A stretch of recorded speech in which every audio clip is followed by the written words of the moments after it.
हाजी साहब नमस्कार। आप सभी को प्रणाम। जय गुरु महाराज, जय हिंद।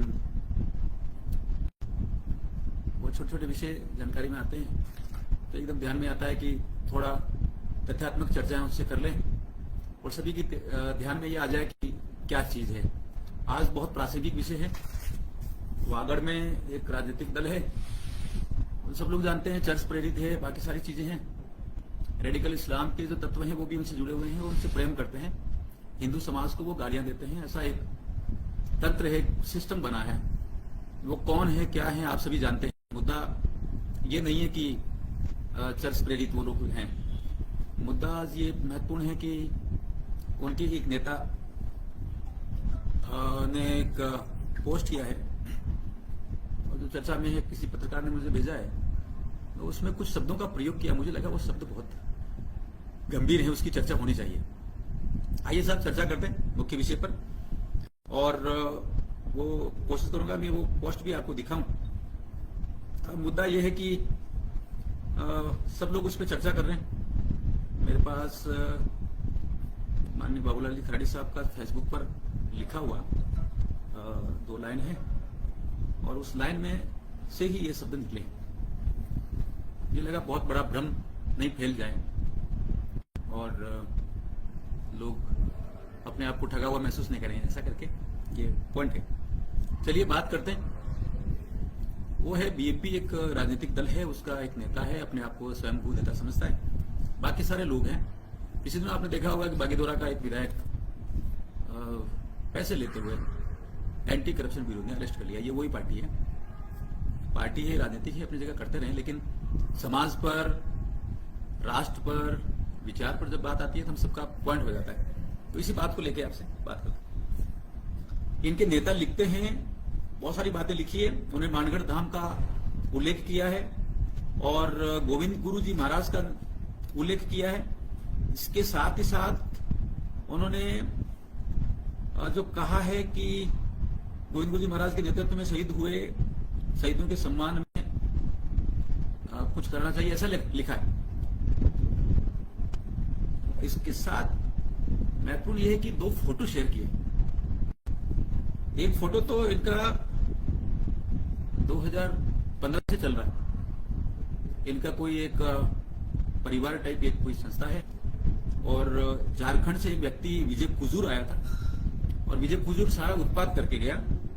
वो इनको नक्शा पकड़ा के गया था कि ये ऐसा करना है। विजय कुजूर बाद में दिल्ली पुलिस ने अरेस्ट किया था, बाद में वो जेल चला गया। ऐसे ही एक इनकी नेत्री थी, वो भी आई और वो फिर गुजरात में अरेस्ट हो गई और फिर वो सारा उनका हुआ, उनके खिलाफ बहुत सारी एफआईआर, ये सारी बातें आप जानते हैं। मुद्दा ये है कि ये जो नक्शा है ये 2011 में बनाया, ऐसा लोग कहते हैं, लेकिन 2015 में ये बहुत ज्यादा प्रचलित होने लगा। ये नक्शा अलगाववादियों का, अर्बन नक्सलाइट का, ऐसे बहुत सारे लोगों से आया है। सही चर्चा। तो 2015 में क्यों आया? क्योंकि नरेंद्र भाई मोदी जी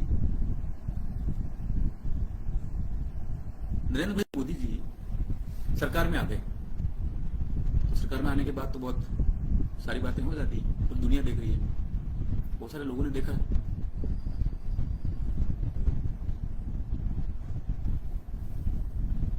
तो बहुत सारी चीजें हुई।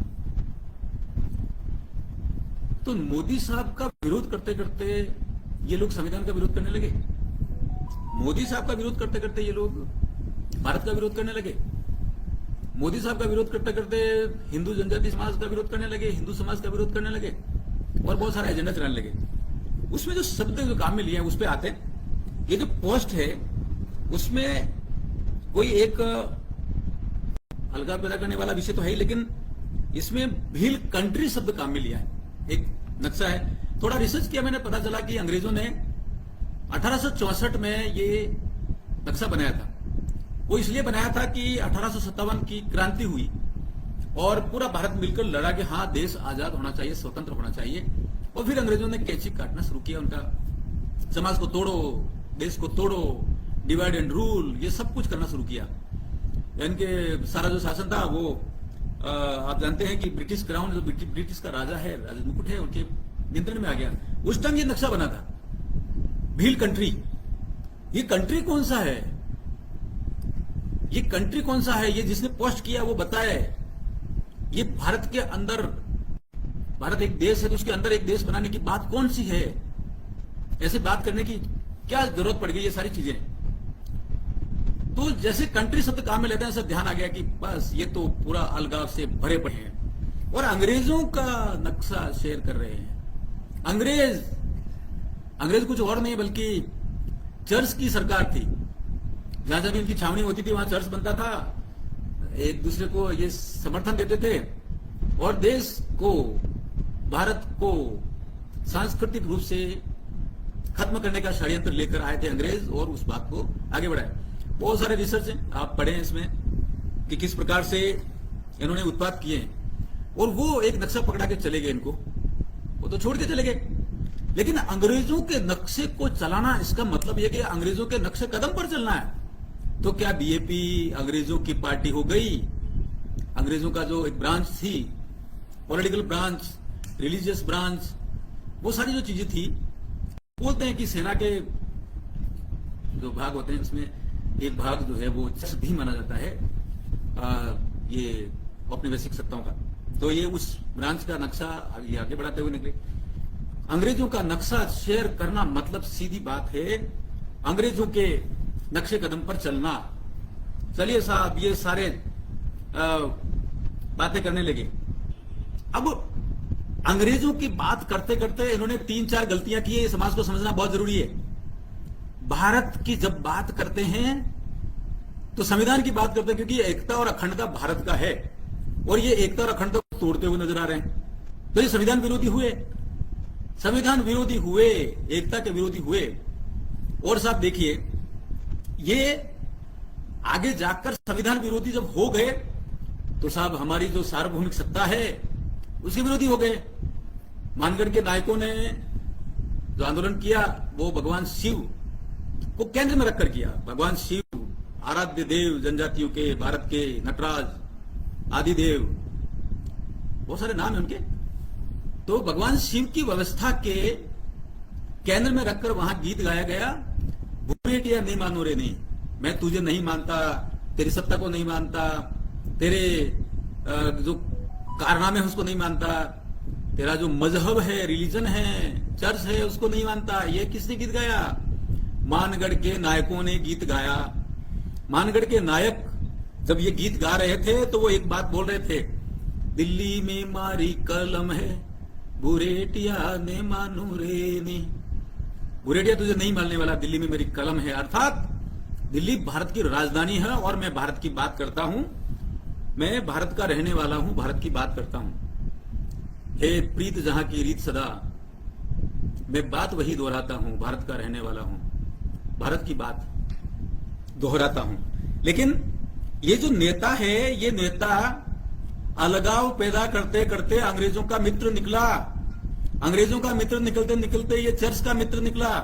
वो चर्च का मित्र निकलते निकलते जिन आतंकवादियों ने, जिन अंग्रेजों ने भील नायकों की मानगढ़ धाम पर हत्या की थी, उसका मित्र निकला। ये राजनीतिक स्टंट करता करता ये नेता तो फर्जीवाड़े के अंदर फंसता हुआ नजर आया। स्वतंत्रता का जो आंदोलन हुआ उसके खिलाफ ये व्यक्ति खड़ा हो गया। ये कौन है? कमेंट बॉक्स में जरूर कहिए। गाली गलौज करने से काम नहीं चलने वाला है। बहुत सारी बातें आप कर सकते हैं, लेकिन आप ये समझिए कि हम जब बात कर रहे हैं तो उस एक राजनीतिक दल की बात कर रहे हैं जो संविधान के विरोध में है। क्यों? क्योंकि भारत माता का जो नक्शा है, भारत माता की जो भूमि भूखंड है, उसको वो अंग्रेजों के नक्शे से दिखाना चाहता है, उसको अलग करना चाहता है, एक अलग देश बात करना चाह रहा है। भील कंट्री की बात कर रहा है। ये कंट्री कौन सी है? थोड़ा अंग्रेजी में पढ़ो, थोड़ा संस्कृत में पढ़ो, हिंदी में पढ़ो, तेलुगु में पढ़ो, कन्नड़ में पढ़ो, मलयालम में पढ़ो, असमिया में पढ़ो, किसी में भी पढ़ो, लेकिन ये समझ में आता है कि कंट्री का मतलब है कि भारत में ही एक अलग देश बनाने की कोशिश आपके मानस पटल पर छप चुकी है। आप पकड़े गए हो महाराज। आप वैसे ही काम कर रहे हो जैसा अलगाव करते हैं, खालिस्तानी करते हैं। आपके ऊपर राजद्रोह, देशद्रोह के ठप्पे लग चुके हैं। चलिए आइए, ये सारी बातें तो हो गई, लेकिन ना थोड़ी मानगढ़ का उल्लेख किया तो मानगढ़ के इतिहास आपको बता देते हैं। मानगढ़ जो धाम आंदोलन हुआ 1913 में, वो आंदोलन अंग्रेजों के विरोध था। अंग्रेजों के विरुद्ध जब था तो अंग्रेजों का नक्शा क्यों शेयर कर रहे हो महाराज? दूसरी बात, भगवान शिव के अनुयायियों का आंदोलन था। वो धाम है, और धाम का मतलब होता है धूणी, जहां पर रमी जाती है, जहां भजन मंडली होती है, जहां यज्ञ हवन होता है, उसे भगवान शिव का स्थान कहते हैं। जब भगवान शिव के स्थान पर भील नायक, भील भगत, भील अनुयायी अंग्रेजों के विरुद्ध जब संघर्ष करते हैं तो अंग्रेज वहां आ जाते हैं और धनाधन गोलियां चलाकर जनजाति नायकों की हत्या करते हैं, नायक नायिकाओं की। धूणी तपे तीर, कभी फुर्सत मिले तो हरिराम मीणा जी का नोवेल पढ़ के देखिए, वहां तीर तप रहे थे उस धूणी में। उस धूणी को अपवित्र किया। आज भी वहां पर साक्ष्य हैं, वहां जाके देखिए मोर्चा घाटी क्या होता है। और वो धूणी आज भी है, पावन धूणी। हम हिंदुओं की धूणी है, और वो जो धूणी है उसको अपवित्र करने का जो कुकृत्य किया वो चर्च के लोगों ने किया, अंग्रेजों ने किया, अंग्रेजों की सेना ने किया। और ये जो व्यक्ति है डूंगरपुर बांसवाड़ा से जो सांसद चुन के आया गलती से, वो व्यक्ति अंग्रेजों के साथ खड़ा है। कितना कुकृत्य करेगा भैया? थोड़ा अंग्रेज समझ ले, अंग्रेज मान ले, फिर वो अंग्रेजी बोलने लग जा, फिर चले जाओ। क्या नाटक कर रखा है ये? अच्छा, मालगढ़ धाम की जब बात करते हैं तो अपवित्र कर दी धूणी और हत्या कर दी महान, बहुत बड़ा बलिदान हो गया वहां, शहादत हो गई। इस बात के लिए, देश की स्वाधीनता के लिए। और उसके उपरांत गोविंद गिरी जी महाराज को और उनके परम शिष्य पूजा जी को पकड़कर अंग्रेज ले गए, और अंग्रेज ले जाकर उनको आजीवन कारावास दी और काले पानी की सजा दी पूजा धीरा को। और फिर आप जानते हैं, देश की बात के लिए गोविंद गिरी जी महाराज ने जो कहा वो अंग्रेजों को भगाने के लिए कहा। वो कहा, उनके मित्र जो सामंत थे उनके विरुद्ध में कहा, वो बेगारी और ये सारी कुप्रथा थी उसके खिलाफ कहा और अंग्रेजों को ललकारा है। ऐसे ललकारने वाला व्यक्ति कौन होता है? स्वाभिमानी होता है, राष्ट्रभक्त होता है। तो भील भगत वहां सारे के सारे राष्ट्रभक्त हैं, लेकिन उन राष्ट्रभक्ति के विरोध में यदि कोई अंग्रेजों के नक्शे को शेयर करता है तो क्या वो अंग्रेजों का चेला हुआ या नहीं हुआ? ये बात आप सभी निर्णय कर लीजिए। हां, आप कुछ भी बोल के, कुछ इनके चेले, इनकी टोटल संख्या 20 से 25 है, ये सारे युवाओं को भड़का रहे हैं, बाकी सारी चीजें कर रहे हैं, वो बात अलग है। वो केवल भारत के संविधान के विरोध में कर रहे हैं, इसकी ज्यादा कुछ भी नहीं है। अच्छा, एक बहुत महत्वपूर्ण है कि आपको मानगढ़ धाम के विरोध में होकर, भील भक्तों के विरोध में होकर, स्वाधीनता आंदोलन के विरोध में होकर तो आप चल पड़े। गोविंद गिरी महाराज की बात को आपने माना नहीं, और अंग्रेजों की बात मानकर आप एक शब्द लेके बैठे हो, और वो शब्द है अंग्रेजों द्वारा गढ़ा गया। और गोविंद गिरी जी महाराज के विरोध में राष्ट्रद्रोह, राजद्रोह का मुकदमा दायर करने के लिए जो शब्द गढ़े थे, उन शब्दों को लेकर आपकी राजनीति नहीं चल सकती। अगर चलाओगे तो अंग्रेजों के चेले कहलाओगे, अंग्रेजों के चेले आप हो। इस बात को जरूर ध्यान में रखिएगा। इसलिए अंग्रेजों का नक्शा, भील कंट्री, भील देश बताकर भारत की संप्रभुता, एकता और अखंडता के विरोध में मत जाइए। राजनीतिक स्टंट अपनी जगह पर है, लेकिन ये मूर्खतापूर्ण आपका कुकृत्य समाज, राष्ट्र, चिंतन, संस्कृति कभी भी स्वीकार नहीं करेगी। चलिए कुछ बात और कर देते हैं, ये इनके करने के पीछे क्या कारण हो सकते हैं। मुझे ऐसा ध्यान में आया है कि नरेंद्र भाई मोदी जी ने महान जनादेश प्राप्त करते हुए भारत के लोकतंत्र के अनुसार, संविधान की व्यवस्था के अनुसार जब तीसरी बार केंद्र में सरकार बना दी और माननीय प्रधानमंत्री जी के रूप में वो काम कर रहे हैं, तो उन्होंने 4-5 बड़े काम किए जनजाति समाज के लिए। जनजाति समाज के लिए उन्होंने प्रधानमंत्री जनमन योजना चलाई है, जो 24,000 करोड़ की है। 24,000, थोड़ा बिंदी लगा के देखिएगा। और इस योजना से भारत की जितने पीवीटीज हैं उनके लिए सारा सैचुरेशन का काम होगा, एकदम जितनी समस्याएं सबका निराकरण होगा।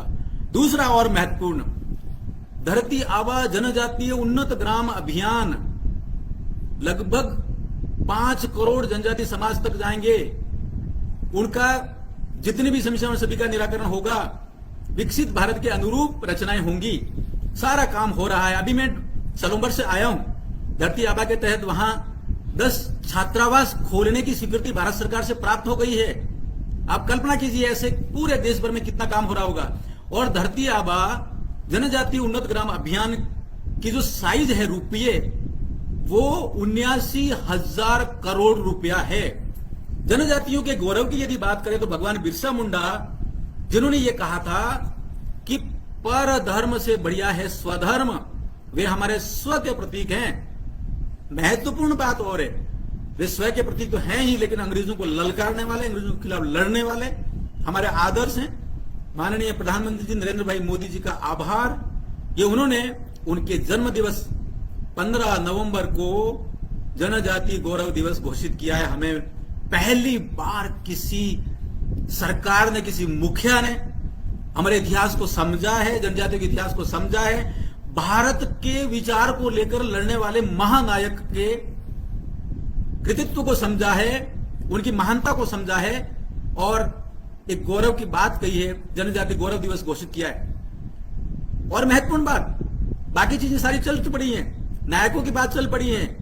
जनजाति गौरव नाम की पुस्तक लिखी जा चुकी है, भारत सरकार के IGNCA द्वारा लॉन्च हो चुकी हैं। और इस दौर में बहुत सारे विकास के काम जब हो रहे हैं, सभी समस्याओं का निराकरण हो रहा है, तो अब जनमत किसकी तरफ? माननीय नरेंद्र मोदी जी की तरफ, भाजपा की तरफ, NDA की तरफ। तो उसके विरोधी क्या करेंगे? सो विरोधी पकड़ेंगे अंग्रेजों का एजेंडा, जैसा कि BJP ने पकड़ा है। ये पकड़ वकड़ की जो क्रियाकलाप चल रही है, ये आपको औपनिवेशिक सत्ता का प्रेमी बना रही है। आप चर्च के एजेंट बनते चले जा रहे हो। एजेंट समझते हो ना?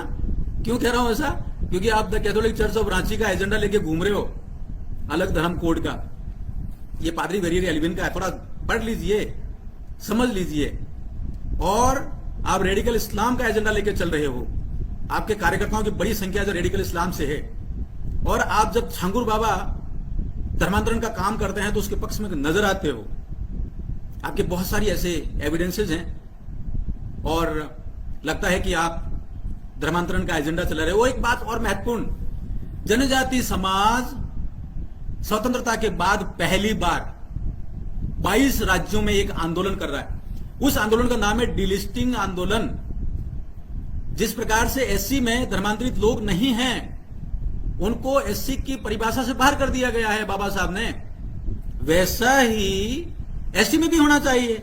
और ये आंदोलन समाज कर रहा है, लेकिन BJP, BTP और इनके चेले चपाटे सभी के सभी डिलिस्टिंग आंदोलन का विरोध कर रहे हैं।